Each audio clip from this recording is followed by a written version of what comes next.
welcome on my first step ever. This is the next special edition that I will be rolling because this is some special stories, really unconventional pathways, and some really deep, deep dive moments that we're going to have on these episodes, especially this one, because we have someone who's going to talk a lot about things that is really important to a lot of us, the youth, the millennials, the Gen Zs, finances. But before we get to that, I'm going to delve deep into this amazing lady, the guest speaker we have today, that what really makes her herself and where did she find that courage of doing what she's doing today. So please join me welcoming Annie Margarita Yang, all the way from Boston, US. Hi, Annie. Welcome on my first step ever. Hey, Shani. Wow, thank you so much for the wonderful introduction. You've got great energy. It's like, wow, oh my goodness. I'm so excited to be here on my first step ever podcast and to share with your audience the behind the scenes of how I got to where I am today. Amazing, Annie. I think you were definitely reflecting that energy. So we are kind of in sync today.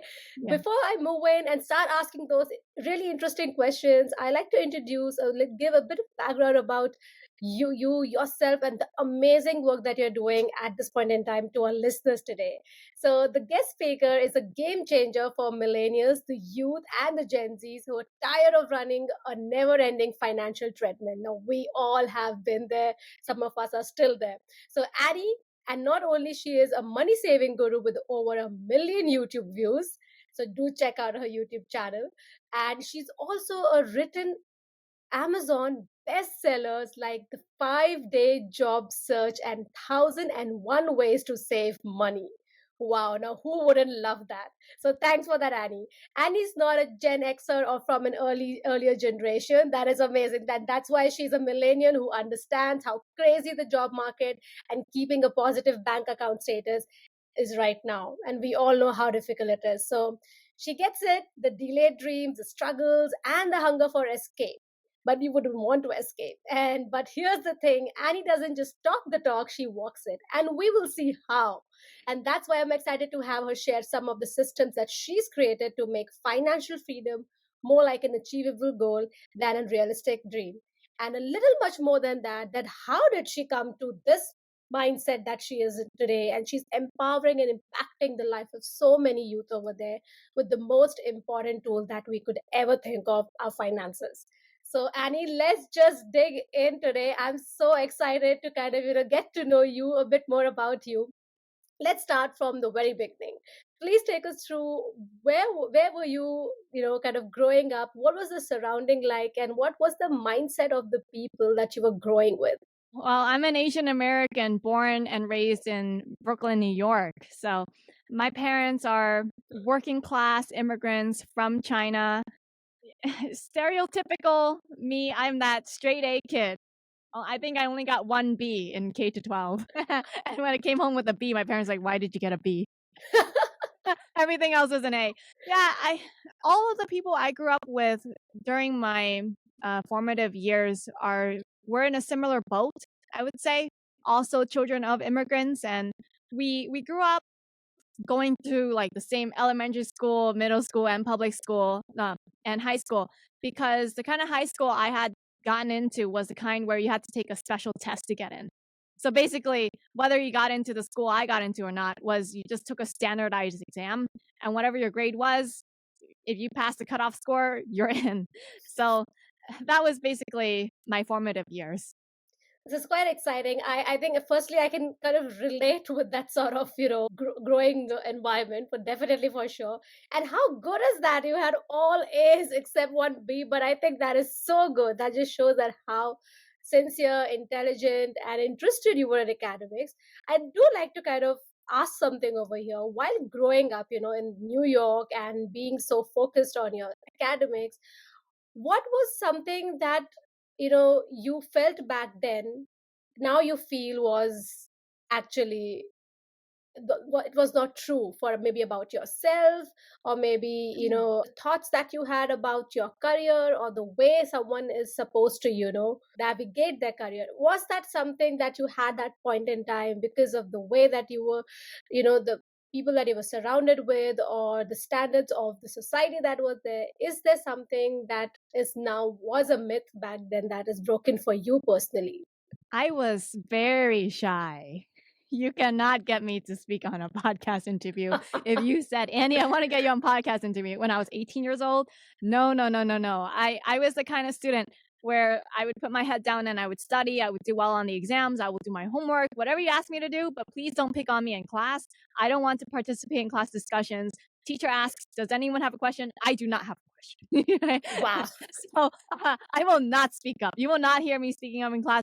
But if you know, my parents are brought into parent teacher conference, then you know the one thing they always say is like, Annie's smart, she does her work, she does well on tests, but she could do better in participating in class. Wow, look at the 180-degree change today. I mean, Yes. you are out there writing amazing books. You have your YouTube channel where you have to present yourself, show up every day, and in podcast, and you speak so well. Look at you. So, this is a great learning for a lot of our listeners today, that whatever boat that you are in, whatever you are doing today, however things are right now, if you think that something, you want yourself to be in a different way, it can be if you work towards it, and that's all good. Like, if you're happy with who you are today, but things do change for good in life, and if Mhm. you put in a lot of efforts, it would. I do like to kind of touch upon another thing over here, Annie. You mentioned that I mean, we can see that you're a very smart kid back then. What really motivated you to be so interested in math, or because coming to that, you're now a finance guru. What was that, growing up, that looked like for you? How did you get so interested in this area? I did not originally have this interest. I would say I was very good at math. It was my best subject because yes, I'm intelligent, but my father was also a high school math teacher in China before he immigrated to the United States. So every time I had trouble in math class, I had a math teacher by my side to Amazing. walk me through how to solve those math problems. In fact, I remember when my dad taught me how to do addition and subtraction in second grade, he pulled out coins to show me. Uh-huh. So I literally learned how to add and subtract and multiply using coins.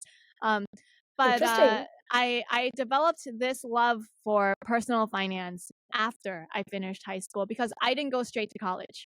So I didn't Uh-huh. follow that traditional Asian American path where there's a lot of pressure to go to a really prestigious elite university that costs a lot of money and to have that brand name degree to your name. I didn't want that because my whole life, of course, you already pointed out immediately that I was smart. That's all I was known for. In K to 12 is just like if you think of Annie Yang, oh, she's so smart. She's so smart. She's so smart. Like and I would be very honest, I'm tired. I get very tired of being called smart all the time because I want to be known for more than just smart. Like what about creative or funny, kind? Like there are so many other traits that are far more important than smart. Being smart, Amazing. I mean, there's so many smart people in this world, but they don't change the world. I want to be known for more than that. And I think if I just go straight to college, I will just be smart, you know? So I really wanted to really know who I was, figure that out first before even going to college. So I didn't go straight to college. I worked a whole string of minimum wage jobs. And because I had this very, very, I would say, strict guidance counselor, she like believes you're a straight A student. You got to go to college. If you don't go, then you're going to be a failure for the rest of your life. She drilled that into me every week. You will always, Wow. always be a failure. And so I left high school thinking I will never be capable of making more than minimum wage working at McDonald's. That's literally Wow. what I left school believing. And I figure if I can't make more money, if I can't play a good offense in my financial life, maybe I'll learn to play a good defense. So I spent all of my free time outside of my minimum wage jobs reading. Like the first thing I did upon waking up every morning was reading a personal finance article on how to manage your money better, how to save money, how to budget, all of it. So that's what got That's me interested. That's incredible. And I think this was where I was kind of moving towards the next thing, that, how did you recognize that voice inside you, that what really made you, steer towards this path that you're in? That sounds really, really, I would say, challenging, that someone comes up to you at that fragile age and tells you, if you don't do things certain way, you will be failure for life. And saying that over a period of time really drills something down in your heart and mind, and it's very difficult to challenge that. And I'm so happy to see that you were able to challenge that, and you took this the easy, not the easy, but the small steps each day to kind of start that journey. And the first step, as you can see, and I can you hear my listeners, the first step is to acquire the knowledge, to read about things, to talk to people, to gain that knowledge, to ask questions, and have your own understanding and views about going about certain things. So thank you so much, Annie, for being so candid about how the process was for you, what really was the thing that kind of really led you to take these actions. And I would love to know, what was the journey like then after that? How did your professional journey begin after you started reading the personal finances articles? What was the way that led you to where you are today? Well, I didn't I had a deep interest, but I didn't know that that was what I wanted to do. I had a whole bunch of interests back then. I know, I wanted to learn how to sew clothes. I wanted to learn how to make jewelry. Had yoga. I thought maybe I could be a yoga teacher, or maybe because I was so into holistic health, maybe I can do something related to holistic health. I was also interested in energy healing. So there's this form of Lovely. energy healing called Reiki that I was attuned for. I was like, maybe I can be an energy healer for Reiki, right? And while I had passions for those, like those went up and down and up and down. The passion didn't like necessarily stay constant. And after 2 years of this, I realized, wait, the one passion that has stayed with me for 2 years straight was I cannot stop reading about money. Maybe this is my passion, right? So I started with that. I Incredible. figure maybe because I can't stop reading this is what I want to do. But um, I was really inspired by Dave Ramsey, and what Dave Ramsey does, you don't need a college degree to do. There's no college degree in personal finance.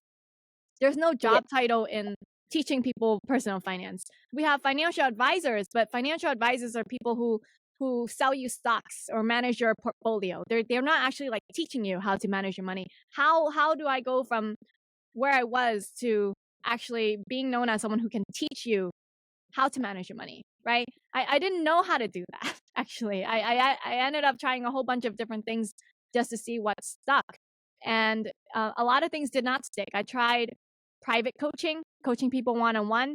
That wasn't working out because there's a catch-22 there. People who need financial advice can't afford financial advice.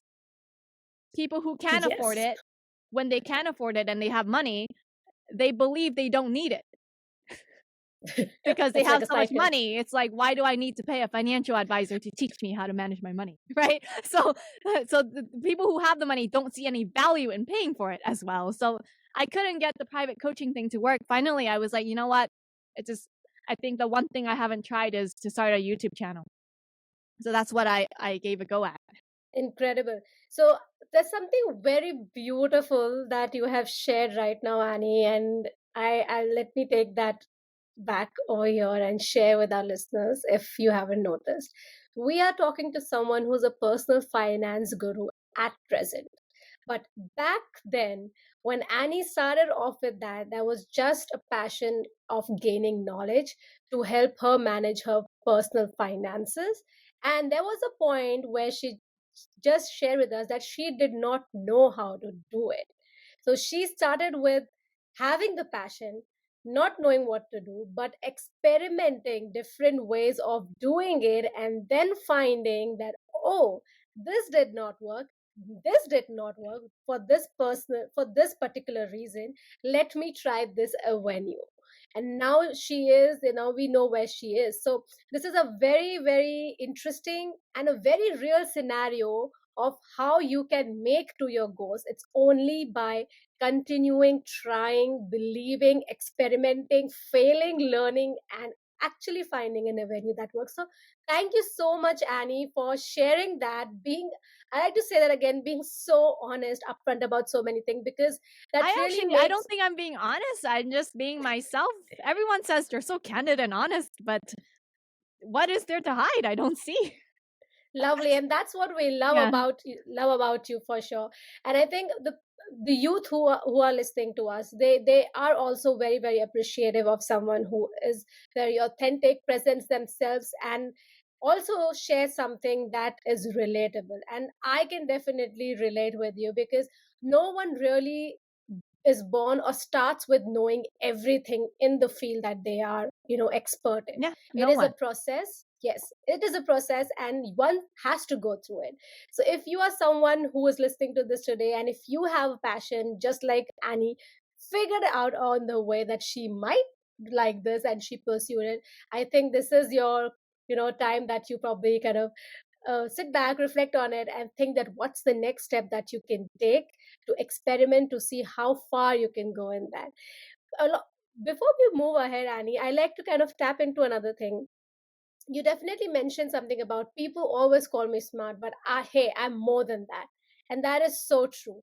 We are always, straight jacketed in one particular profession, and that's how we want to see ourselves. If people want to see ourselves in a particular career, probably that's the easy way to kind of, describe someone. Oh, she is a professional player, or maybe she is a musician, she is a bank accountant. It's easier to describe someone. But I love the fact that you said, I am more than that. I can be more than that and actually be good at more than one thing. So I kind of want to touch upon that thing before we come to the time where you started, doing so well with being a personal finance guru. How was that time when you started feeling all these things, and how have you got the confidence to incorporate that in your daily life? I think that's what people know me for, even though I am more than that. Like lately, this is only a 2-year thing so far, but I've been picking up classical piano, right? I never practiced piano as a kid. And classical piano is something that people need to start as kids, or traditionally, everyone starts as a kid before they can become a professional in their adulthood. But I never played piano as a kid. And I said, you know what? This is something I always wanted when I was a kid. My parents couldn't afford it. Now I have money.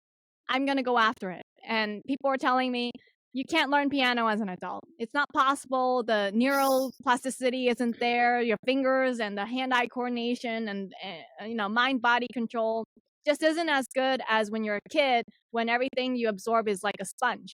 And I kind of like want to say, how do you know that though? Like when you do these studies, did you make your study participants practice piano for 1 hour per day for 10 years?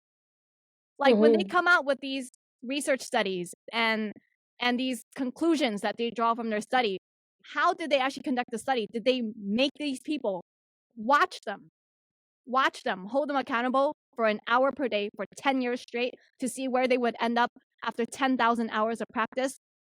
No. So I don't want to believe that, right? So there is another thing that I'm forming about myself. I want to be known as a classical pianist, a professional musician. So I've been practicing piano for an hour a day for the last 2 years. I think I'm about Lovely. 800 to 900 hours in, and we'll see where I end up at 10,000 hours. I'm not going to quit. This is incredible. This is the attitude of never really giving up and challenging status quo. If you do not really find logic and sense in certain things, definitely challenge that. I think this is amazing, and believe in yourself. That's more important. And the power of compound improvement is amazing. I mean, Annie, more power to you. I definitely think that you would reach certain stage one day where you will be recognized as a classical professional Hopefully. piano player, because I can see that, never giving up attitude in yourself, and your actions are very logical. They are backed by logic. They are not something that you just go with the flow of things, and not knowing anything. You gain knowledge about certain things and then you apply, and you're very diligent. So something really interesting for our listeners to also kind of pick up from here, if this is something that really resonates with you. Moving on to the really amazing journey of yours, YouTube, where you started building the personal finance guru profile over there that you did. I want to kind of understand over here, how did you begin that journey? What were the top three challenges that you faced in that journey? I think it was all mind over matter in that, because I had wanted to start a YouTube channel for, I think, 5 years at that point, but I never did. I finally started when I was like 24 or 25. I had always wanted to start, but I never did. I think I had said, I don't have the right lighting setup. I don't have the right camera. I'm not pretty enough.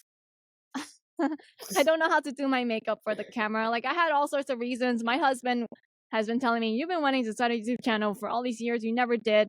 And finally I said, you know what? The one thing I haven't tried in the financial coaching thing is the YouTube channel. I've been trying everything but that. Fine.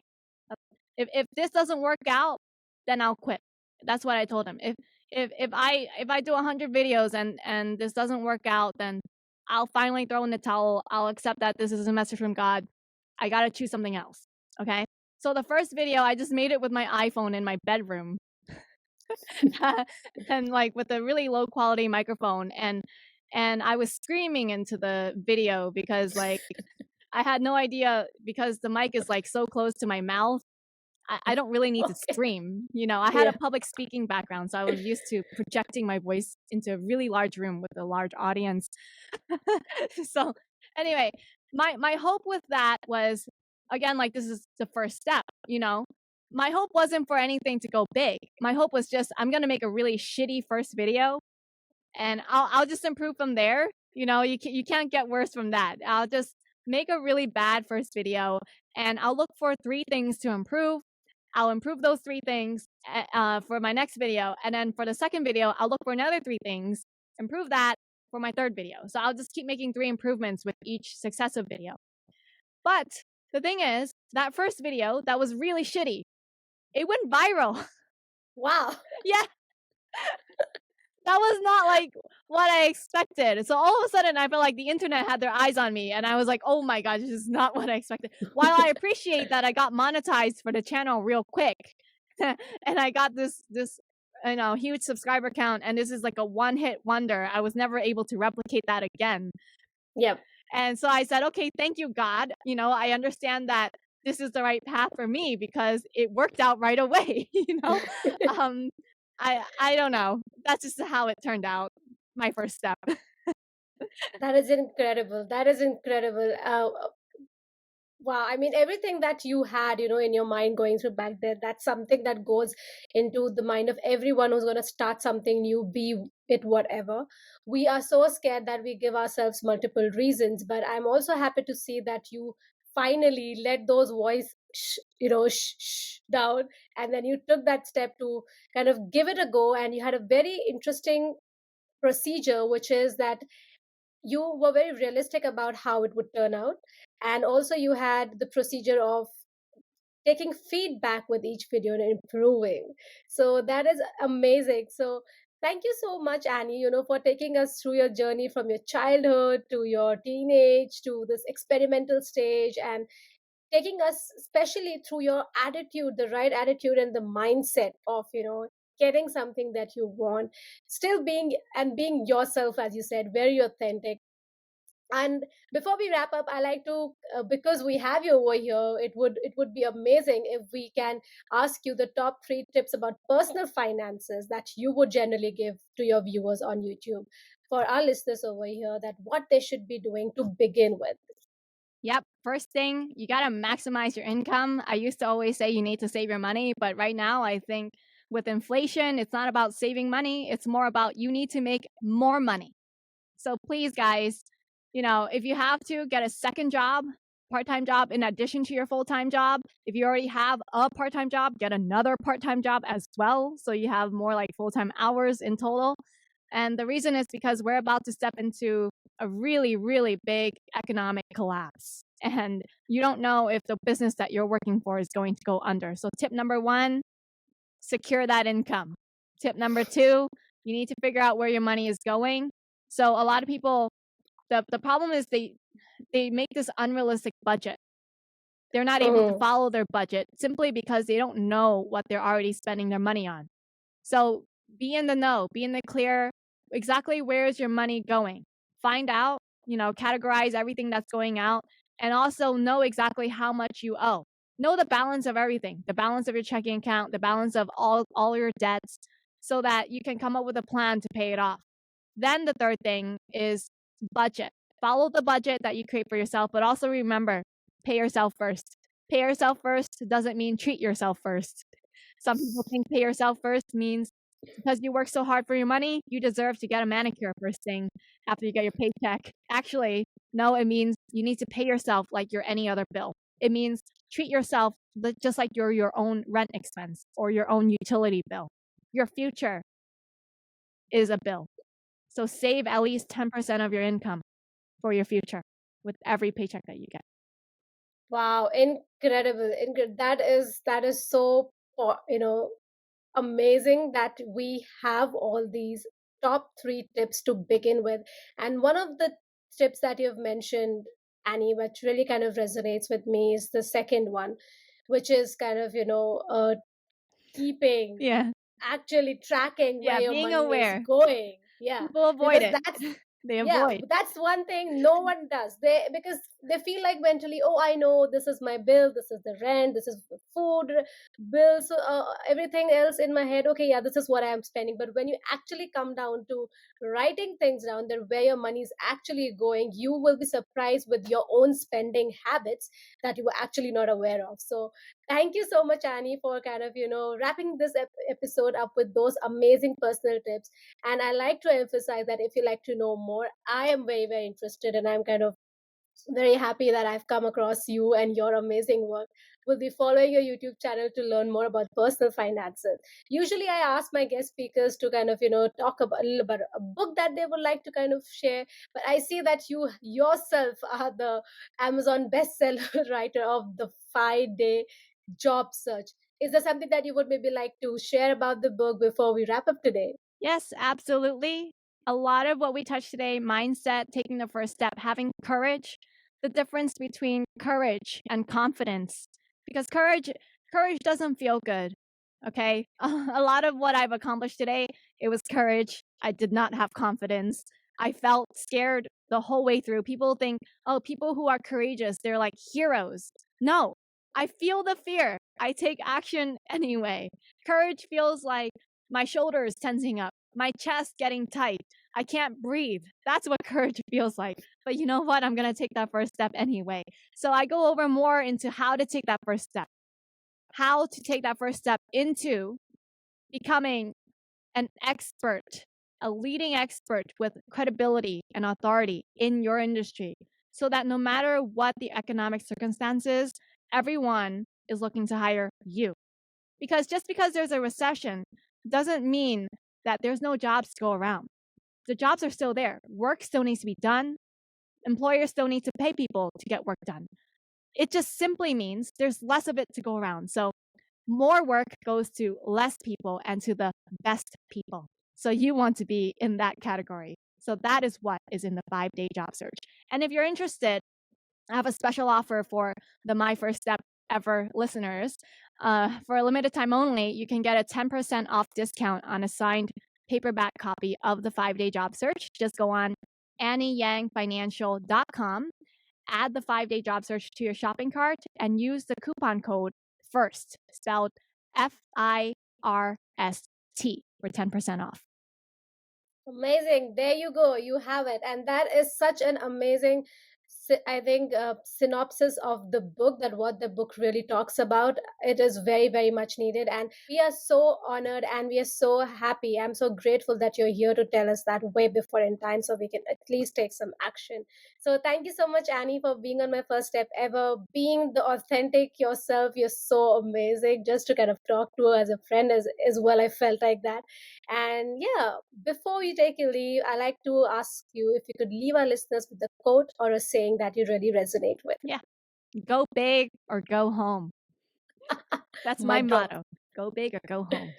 Love it, love it. Thank you so much for being on my first step ever, tuning into this episode. I am extremely, extremely happy, and I'm very sure that you have gained a lot out of this episode, not just in terms of what you should be doing with your personal finances if you're a beginner right now, but also as a person going on your own journey, that having a growth mindset and having that never give up attitude is so important to keep being at it. So thank you so much, Annie, for joining us on my first step ever today.